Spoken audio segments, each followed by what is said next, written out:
Hello বন্ধুরা, আপনাদের সকলকে সম্পাকি কিচেনে স্বাগত। আজকের রেসিপি বাটা মাছের ঝোল।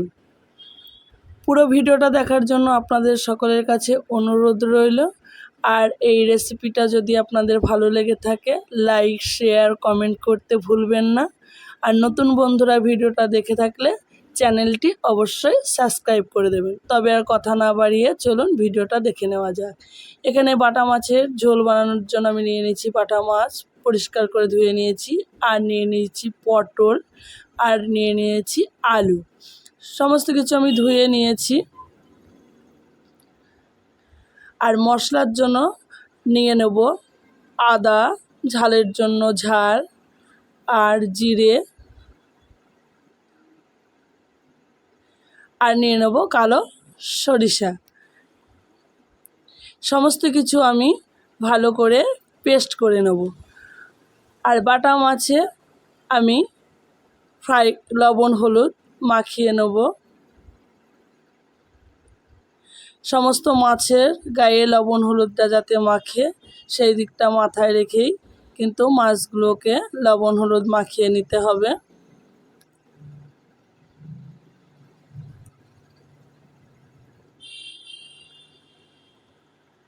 মাছে লবণ হলুদ মাখানো হয়ে গেছে। এবার ওভেনে কড়াই বসিয়ে দিয়েছি।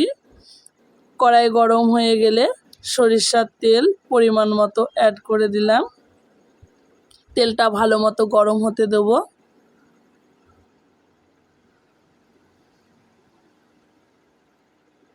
আর তেলের মধ্যে দিয়ে দেবো অল্প সামান্য পরিমাণে লবণ। এতে করে মাছগুলো উল্টাতে গিয়ে মাছগুলো কিন্তু ভেঙে যাওয়ার ভয় থাকে না। তেল গরম হয়ে গেছে, এবার আমি মাছগুলো ভেজে নেব। আর তেলটা কিন্তু খুব ভালো মতো গরম করার পর মাছটা কিন্তু ভাজবেন।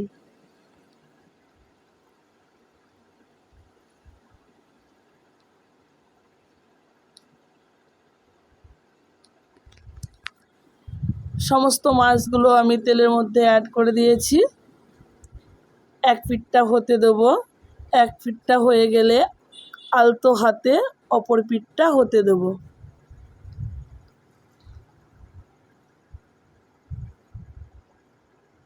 এইভাবে উল্টিয়ে পাল্টিয়ে কিন্তু মাছগুলো ভেজে নিতে হবে।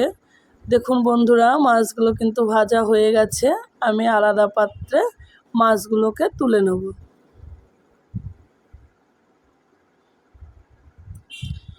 একই তেলের মধ্যে আমি সবার আগে পটলটা ভেজে নেব।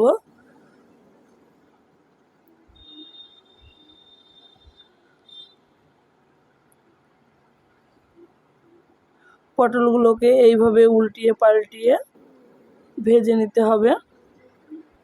পটলগুলো কিন্তু ভাজা হয়ে গেছে। এবার আমি একটা আলাদা পাত্রে তুলে নেব। আমি একই তেলের মধ্যে আলুগুলো ভেজে নেব।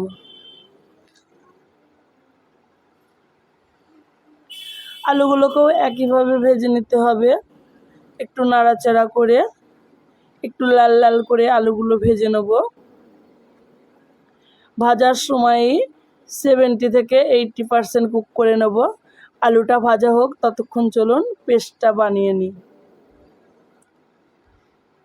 জিরে, লঙ্কা, আদা, সরিষা সমস্ত কিছু একসঙ্গে আমি শিলনোড়ার সাহায্যে পেস্ট বানিয়ে নিচ্ছি। পেস্টটা দেখুন বানানো কিন্তু হয়ে গেছে। মিহি করেই কিন্তু পেস্টটা করে নিয়েছি। আর নিয়ে নিয়েছি একটা টমেটো বাটা।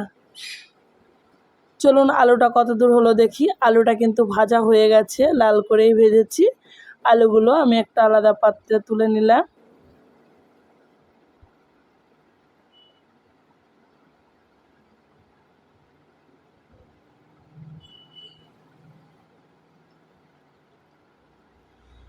একই তেলের মধ্যে আমি অল্প পরিমাণের সরিষার তেল অ্যাড করে দিলাম। এর ফোড়ন হিসাবে দিলাম কালো জিরে। কালো জিরেটা কয়েক সেকেন্ড একটু নেড়ে চেড়ে নেব, সুন্দর একটা গন্ধ না বেরোনো পর্যন্ত। কয়েক সেকেন্ড ভাজার পর দেখবেন একটা সুন্দর গন্ধ বেরিয়ে আসবে।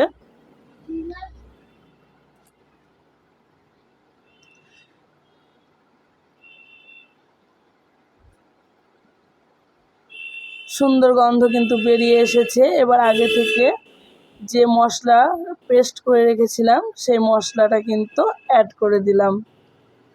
অ্যাড করার পর একটু ভালোভাবে কষিয়ে নেব।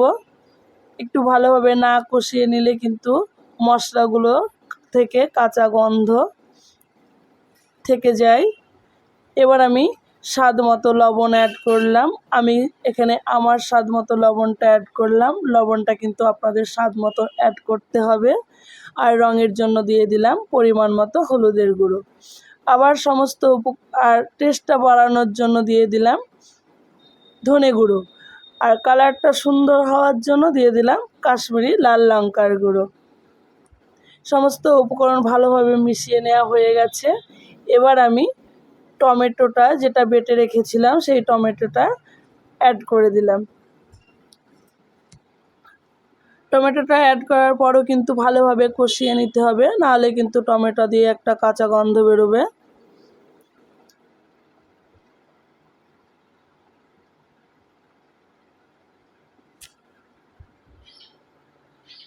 মশলা থেকে কিন্তু তেল ছেড়ে দিয়েছে। এই পর্যায়ে আমি অল্প সামান্য একটু জল অ্যাড করে দিলাম, যাতে মশলাটা নিচ থেকে ধরে বা পুড়ে না যায়। জলটা দেওয়ার পরও আমি একটু ভালোভাবে কষিয়ে নেব।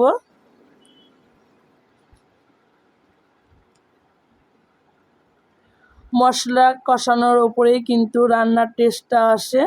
মশলা কিন্তু কষানো হয়ে গেছে। এবার আমি আগে থেকে ভেজে রাখা আলু পটল অ্যাড করলাম। আলু পটলটা অ্যাড করার পরও কিন্তু আমি একটু নেড়ে চেড়ে ভালোভাবে মিশিয়ে নেব। মশলার সঙ্গে আলু পটল মেশানো হয়ে গেছে। এবার আমি এখানে জল অ্যাড করে দিলাম। জলটা কিন্তু আপনাদের ওপর ডিপেন্ড করে আপনারা অ্যাড করবেন কতটা ঝোল খাবেন বাটা মাছের, সেই মতো জলটা অ্যাড করে দেবেন। আমি কিন্তু এখানে খুব বেশি জল অ্যাড করলাম না। আমি 10 মিনিট ঢাকা দিয়ে রেখে দেব। 10 মিনিট হয়ে গেছে।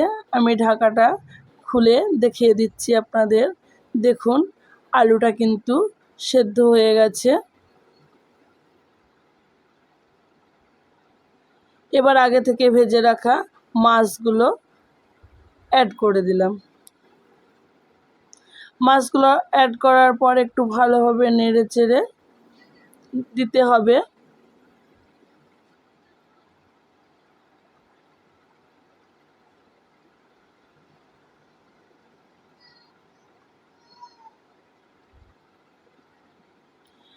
মাছের ঝোল রেসিপি কিন্তু একদম রেডি। আমি এবার নামিয়ে নিলাম। পুরো ভিডিওটা দেখার জন্য আপনাদের সকলকে ধন্যবাদ। আপনাদের সঙ্গে দেখা হবে আবার নতুন কোনো একটা রেসিপি নিয়ে। ততক্ষণ পর্যন্ত ভালো থাকবেন, সুস্থ থাকবেন।